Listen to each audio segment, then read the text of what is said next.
In any city, in any country, go to any mental institution or halfway house you can get yourself to.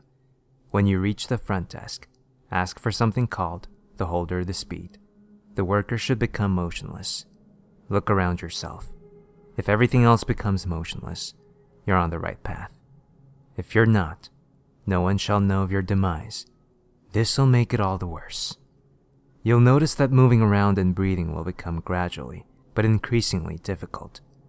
This is expected, for the air slowly becomes motionless. You should explore carefully the halls surrounding you, thinking about your first great failure, but be aware that, if you take too long, you'll suffocate.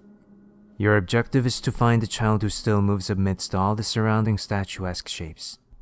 The child will approach you with a ball, hand it over to you. Pay attention to how the ball is held.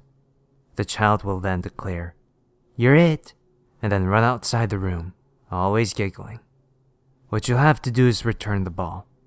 Careful to not be fooled by the voice echoing within the halls, for wasted time means you're closer to death by asphyxiation. As time passes, the air will become harder to cut through, requiring greater strength. Warmth will slowly leave your body. Droplets of water will pierce your skin. Most likely, you'll be blinded, deafened, and similarly mutilated during this chase. Vision will be impaired as everything slowly darkens, as even light itself is eventually reaching a stop. It is certain that you'll find the child in one of the hallways, under a beam of light. It could be coming from a window, a lamp, or any similar light source. You should return the ball in the same way it was given to you and attempt to escape, giving continuity to the game. If you succeed, the air won't be heavy anymore. You'll notice every place you ran past will be damaged to some degree. Depending on where you finished your ordeal, you may have to give many explanations to the facility's administration and somehow avoid imprisonment. If you failed, the child will once again hand you the ball as soon as you're reached.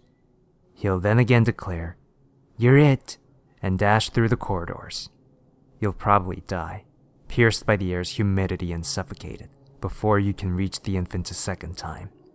Your newfound agility is Object 32 of 538. Mentioning the child to others will earn you, at first, scorn and ridicule. To mention him a second time is to invite your demise at the hands of everyone in earshot, if you're lucky.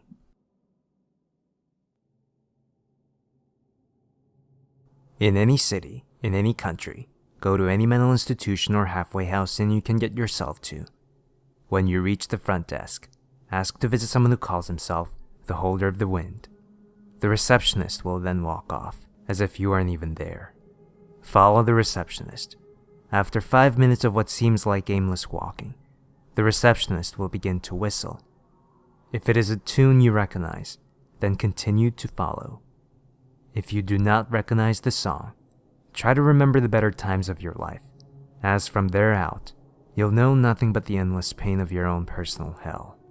If you find yourself humming along to the tune, the receptionist will turn to you and point you to a room on your left. Enter the room. Inside is a wide prairie filled with endless, knee-high grass. The first thing you'll notice is a warm, gentle breeze playing over your face. In the distance, you'll hear a faint whispering sound. If you do not hear the whisper, run out the door and close it behind you, or the peaceful prairie will become your final resting place. If the whisper persists, close the door and it'll disappear. Follow the whisper as best you can. After a few steps, a young man will rise out of the grass, clothed in simple farm clothes. This man knows only the answer to one question: what carried them away? The man will tell you a lazy tale, a story filled with illusion and deception, dulled by his accent. You'll start to become tired and may want to lie down and sleep for a while in the comfy grass, but do not. For if you do, you'll never awaken from your slumber. Once the man is done rambling, he'll ask you a question. Do you really want it? The laziness induced by the scenery will make you want to say no, but resist and take the wind chimes he offers you. The door you came in will then appear in front of you, allowing you to leave in peace. These chimes are Object 33 of 538. When the wind causes these chimes to sound, Another object is near, as is the end of all hope.